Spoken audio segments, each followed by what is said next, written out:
check. Okay. Excuse me. I'm with the Globe. We're doing a podcast on the strike. I was wondering if I could talk to you for like 2 minutes. On Wednesday, we sent the Decibel's academic intern, Andrew Hines, to a picket line in Vancouver. Nobody wants to be out here. We want to be at our desks working. Everybody's suffering. So we just like the government to giddy up and just get us the settlement that we're asking for. Picketers in Vancouver are members of the Public Service Alliance of Canada. They're part of more than 150,000 public servant workers currently on strike across the country after their union failed to reach a deal with the government. It's one of the largest national strikes in Canadian history. We're trying to bring the government on the table and negotiate it. That's basically with regards to hybrid work schedule, work from home, better wages and everything. We try to stay quiet because we work for the Canada Revenue Agency and nobody really likes us, so we try not to raise our voice, but every now and then we have to be heard, and I think it's time. And cost of living, especially during the pandemic, has gone up so much, and living in Vancouver especially, like you really feel that pinch. I don't want to be driven out of the city that I love and am from. Today, the Globe's Future of Work reporter, Vanmala Subramaniam, is on the show to tell us what this strike is about and how it might impact services to Canadians. I'm Menaka Raman-Wilms, and this is The Decibel from the Globe and Mail.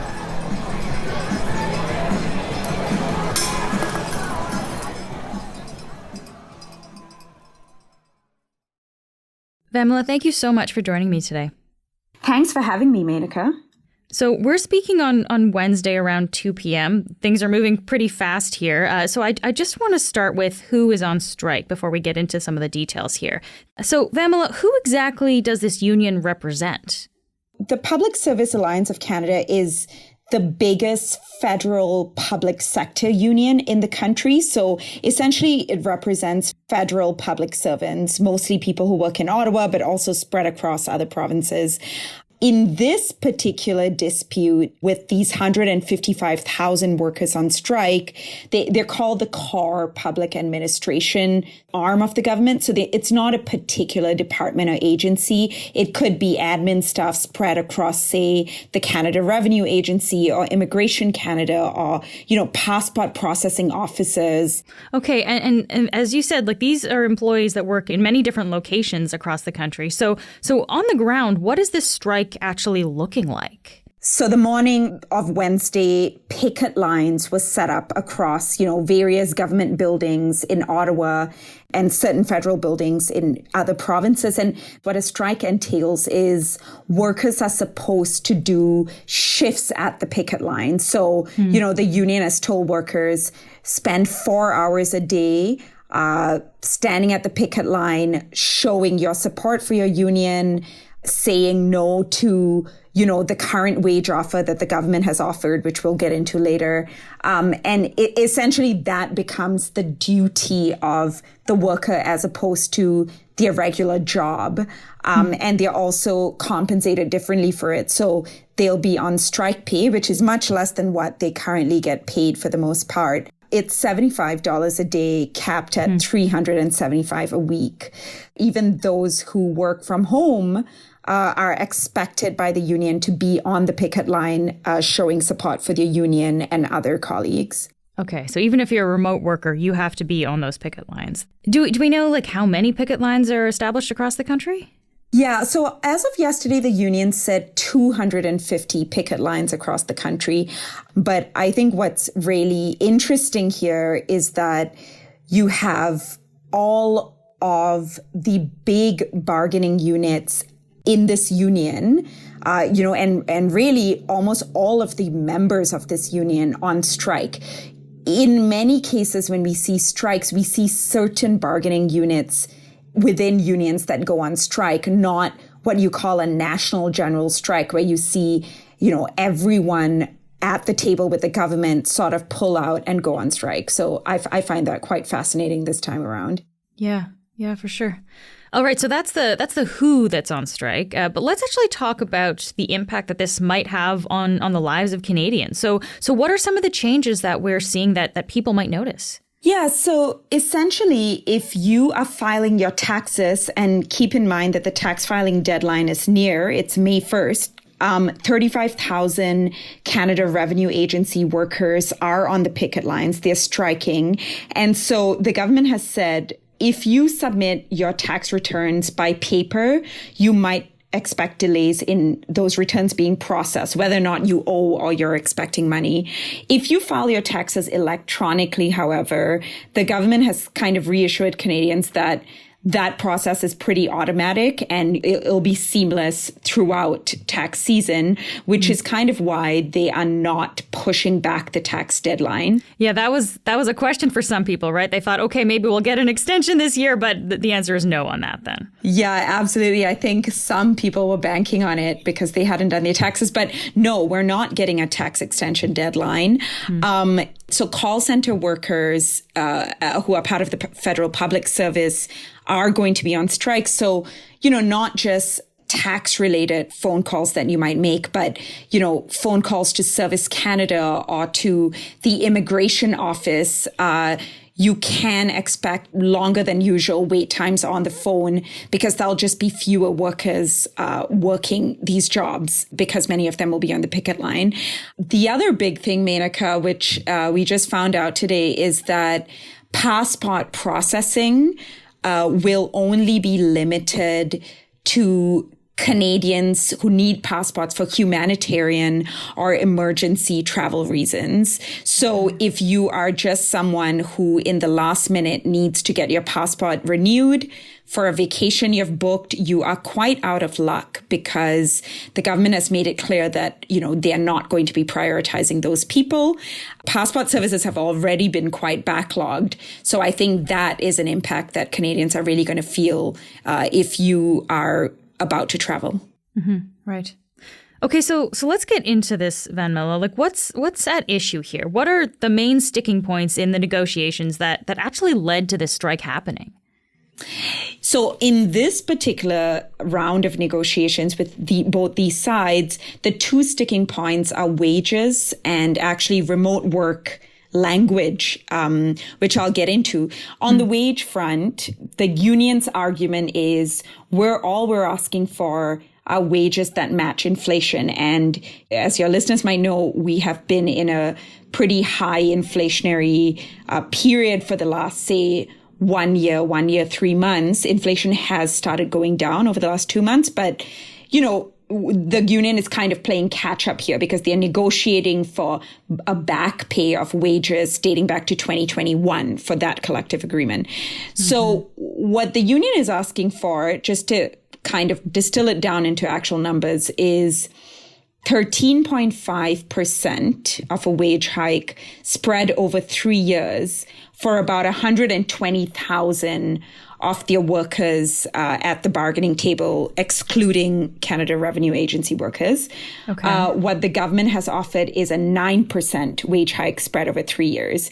Now, Canada Revenue Agency workers are asking for a 22.5% wage hike, and the government has offered them 9%. Also spread over 3 years.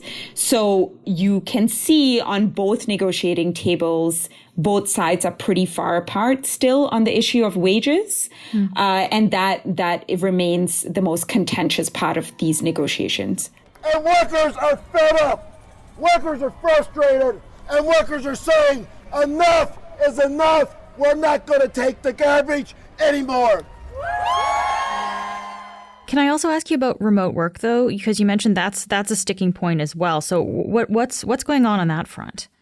The union has been asking the government for a while to include remote work language in a collective agreement. And what that means is not necessarily that the union wants to dictate the terms of remote work, but it wants to be able to have its members grieve a situation where they feel they've been unfairly accommodated or not accommodated in terms of where they want to work. So, for example, if a worker can demonstrate that they are quite productive being at home and they've worked, 2-3 years fully remotely with no issues, why does that worker have to adhere to a mandate imposed by the government to go back into the office twice a week, which is the current mandate for the federal public service?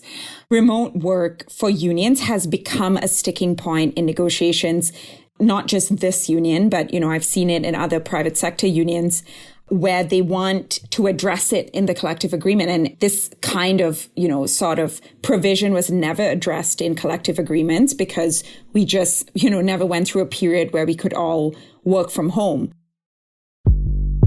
We'll be back after this message.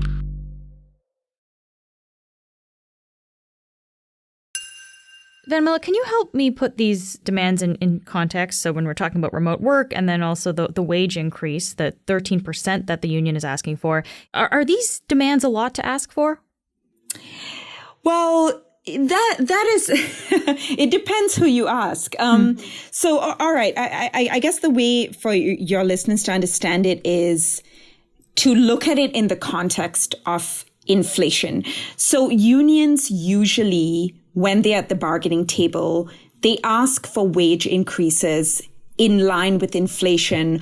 For a long time, inflation has been at 2% or below. And so negotiations were never as contentious because those weren't seen as unreasonable wage asks from the perspective of the employer. However, we have been going through a period of very high inflation. Last summer, inflation hit 8.1%, I believe.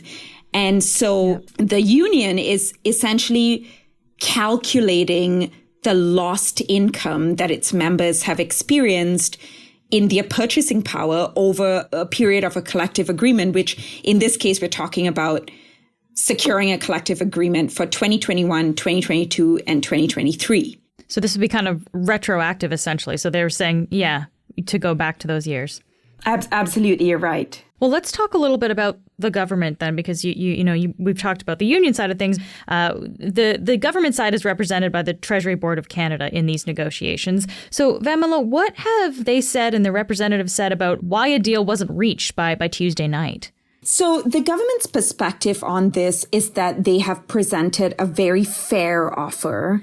Over the past 2 weeks, we've been able to resolve a number of issues through mediation. And most importantly, we have put a fair, competitive wage offer on the table. We recognize and respect employees' rights to strike, but when a good offer is on the table and there is a genuine commitment to compromise, the focus should be on negotiation. And they say that, number one, they have upped their wage offer from their initial offer to 9% spread over 3 years. And they are also saying that the other demands that the union is asking for its workers, and, these things are complicated. They range from who does what shifts and what are they paid for these shifts, issues around pension payments, a lot of intricate labor and employment issues that, don't tend to get the headlines. But the government is saying that the cumulative asks of the union, for this group of 120,000 Treasury Board workers actually amount to about 25% to 47% in overall sort of wage hikes. The union disagrees with that, but I think the government is not willing to budge also in matching the union's ask because it is making a political calculation as to what will be unpopular.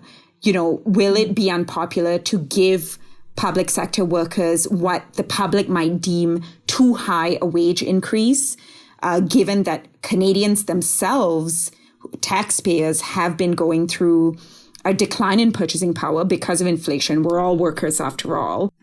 Well, let me ask you about public sentiment then, because this can be a big factor in how strikes play out and who has power, which side has power at the bargaining table too. So do we have any idea of how Canadians more broadly, I guess, are feeling about this strike?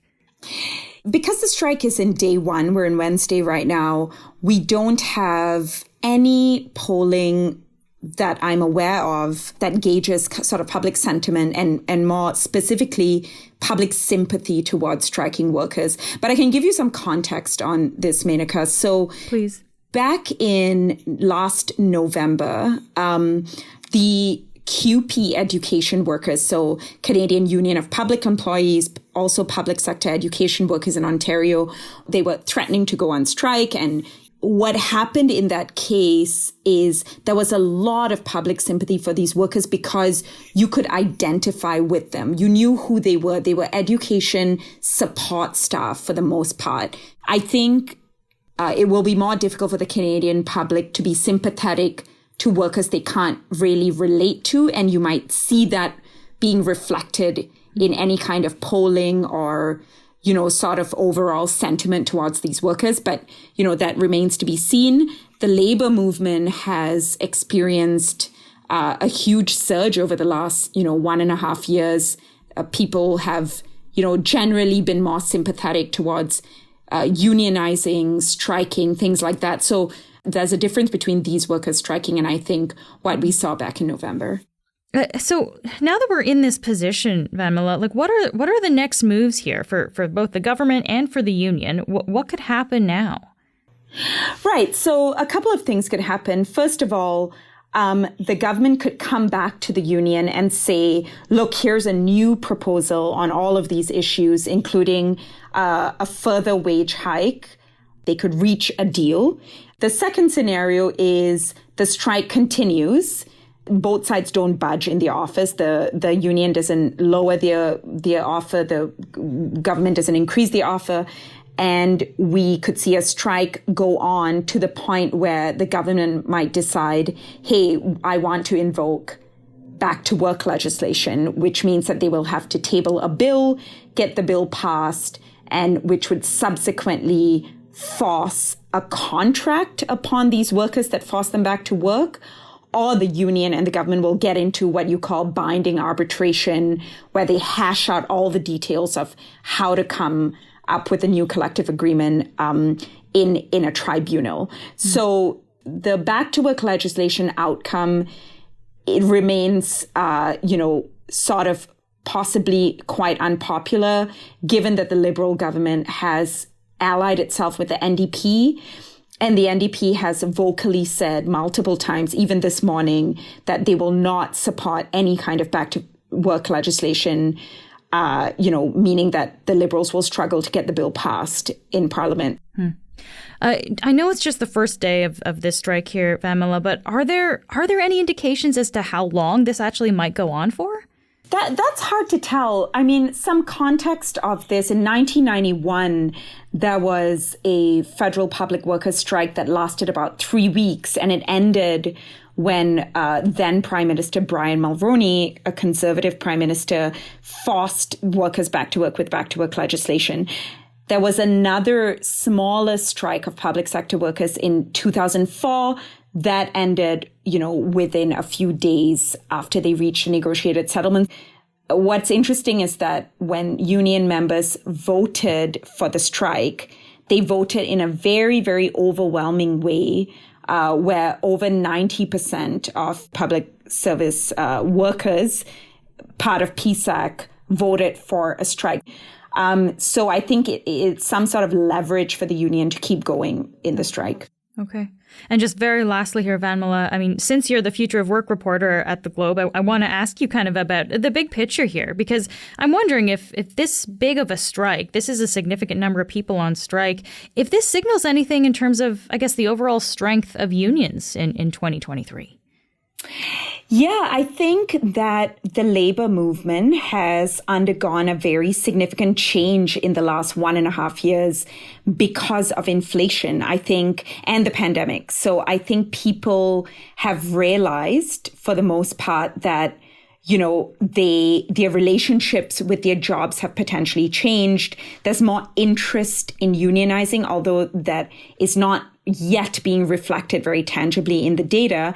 But more significantly, unions are becoming a little bit more militant in Canada than they used to be, in that they are pushing hard at the bargaining table because they want to be able to get wage increases for their workers that are in line with inflation. And so I think that securing big wage wins has become the forefront of the labor movement right now. And you're seeing that play out with the scale of this strike. It is the largest strike against a single employer in Canadian history, and one of the largest strikes overall in Canada, in Canadian history. So yeah, the labor movement is going through something very interesting and significant, but it's a window of time. Inflation has gone down, and it's unclear how long this sort of momentum will last. Vanmala, thank you so much. I know it's a busy day there, so really appreciate you taking the time to walk us through this. Thank you so much, Menaka. And thanks to our academic intern, Andrew Hines, for gathering tape of the picket line in Vancouver. Okay. The most important thing was the umbrella for today. Yeah, absolutely. I mean, Vancouver, great city, but it's hard to consistently strike in if it's raining all the time, you know? It is. Yeah. That's it for today. I'm Menaka Raman-Wilms. Our intern is Andrew Hines. Our producers are Madeline White, Cheryl Sutherland, and Rachel Levy-McLaughlin. David Crosby edits the show. Adrian Chung is our senior producer, and Angela Pacenza is our executive editor. Thanks so much for listening, and I'll talk to you tomorrow.